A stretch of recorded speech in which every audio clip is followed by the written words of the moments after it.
Merhaba arkadaşlar, mutlu günler diliyorum hepinize. Bugün menekşelerle ilgili kısa bir video ile karşınızdayım arkadaşlar. Menekşelerin çiçek açmaması konusunda çok fazla sıkıntı yaşayanlar var.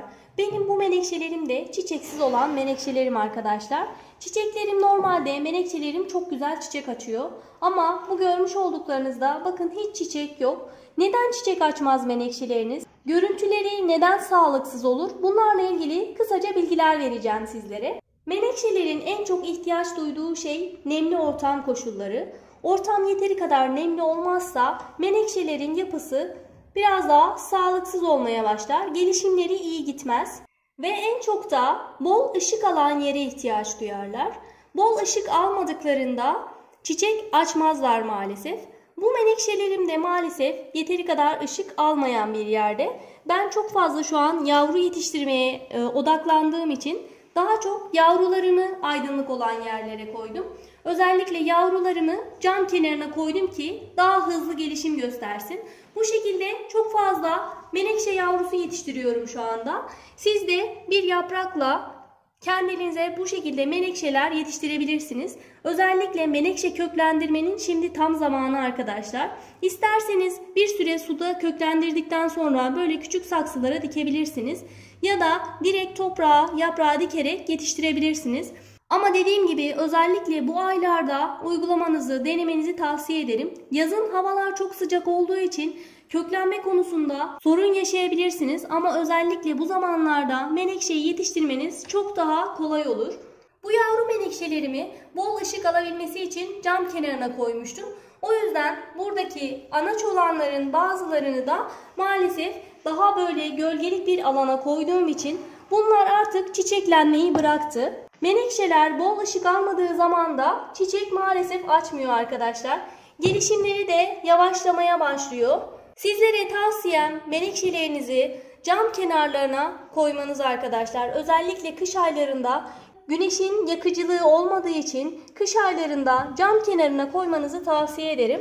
Yaz aylarında güneş yakacağı için yapraklarını yazın cam kenarına koymayın ama kış aylarında cam kenarına alabilirsiniz. Bir de şunu göstermek istiyorum arkadaşlar. Bununla ilgili çok fazla sıkıntı yaşayan var ve yorumlarda çok fazla soru alıyorum bu konuda. Bakın menekşelerinizin tomurcukları bu şekilde tomurcuk çıkarıyor fakat tomurcuklar çiçek açmadan kurumaya başlıyorsa bu menekşenizin besine ihtiyacı var demektir.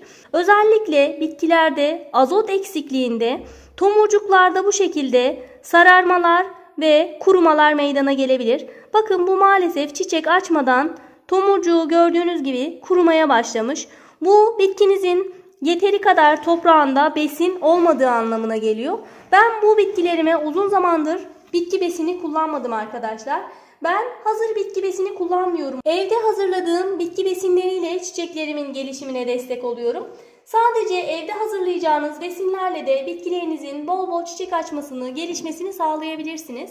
Bir süredir evde de sağlık koşullarından dolayı besin verememiştim. O yüzden bunlar artık çiçeklenmeyi bıraktı. Şimdi bunlara özellikle azot takviyesi yapacağım arkadaşlar. Azot bol bol çiçek açmasını sağlar. Size de azot kullanmanızı tavsiye ederim. İçeriğinde azot olan bitki besinini nasıl hazırlayacaksınız? Hemen onu da göstermek istiyorum. Bununla ilgili daha önceden videolar paylaşmıştım sizlerle. Isırgan otu suyu kullanarak bitkilerinizin azot ihtiyacını fazlasıyla karşılayabilirsiniz. Bu ısırgan otu suyunu sadece evdeki çiçeklerinizde değil, bahçenizdeki sebzelerinizde, meyvelerinizde her yerde kullanabilirsiniz. Büyük varillerde veya fıçılarda hazırlayarak bahçenizde de kullanmanızı tavsiye ederim. Hazır kimyasal gübreleri kullanmak yerine azot için bunu kullanabilirsiniz. Isırgan otu suyu yapımı ile ilgili video kanalımda mevcut. Yukarıdaki linke tıklayarak ulaşabilirsiniz. Bunu ilaç olarak da kullanabilirsiniz, besin olarak da kullanabilirsiniz. Videoda bunun detaylarını zaten açıklamıştım. İzlerseniz tüm detaylarına oradan ulaşabilirsiniz arkadaşlar. Isırgan otu suyunu direkt kullanmıyoruz arkadaşlar. Bakın bu şekilde 5'te 1 oranında sulandırarak kullanmanız gerekiyor.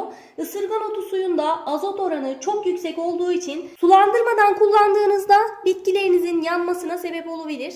5'te 1 oranında sulandırarak bunu bitkilerinize verebilirsiniz. Azot oranı düşük olduğunda bitkilerinizin yapraklarında da hafif sararmalar meydana gelir. Bu da bitkilerinizin azota ihtiyaç duyduğunu gösterir zaten. Bu ısırgan otunu kullandıktan sonra bol bol çiçek açıyor arkadaşlar. Ben genelde sık sık bu uygulamayı yapıyorum. Ama her zaman da tabii vermeyeceksiniz. Bitkilerinize 15 günde bir veya ayda bir besin takviyesi yapabilirsiniz. Bitkiler azota ihtiyaç duyduğunda ısırgan otu suyu veriyorum. Potasyuma ihtiyaç duyduğunda muz kabuğu suyu veriyorum. Bu şekilde besin takviyelerini siz de evde uygulayarak menekşelerinizin bol bol çiçek açmasını sağlayabilirsiniz. Yavru menekşe yetiştirme ile ilgili kanalımda videolar mevcut. Yukarıdaki linke tıklayarak siz de bol bol yavru menekşeler yetiştirebilirsiniz arkadaşlar. Bugünkü videomun da sonuna geldik. Videomu buraya kadar izlediyseniz ve faydalı olduğunu düşünüyorsanız beğenmeyi ve yorumlarınızla destek olmayı unutmayın lütfen. Çiçek ve bahçe bakımı ile ilgili deneyimlerimi sizlerle paylaşmaya gayret ediyorum. Siz de bu videolardan haberdar olmak isterseniz abone olabilir ve bildirimleri açarak yeni videolardan haberdar olabilirsiniz arkadaşlar. Başka bir videoda görüşmek üzere. Şimdilik hoşça kalın.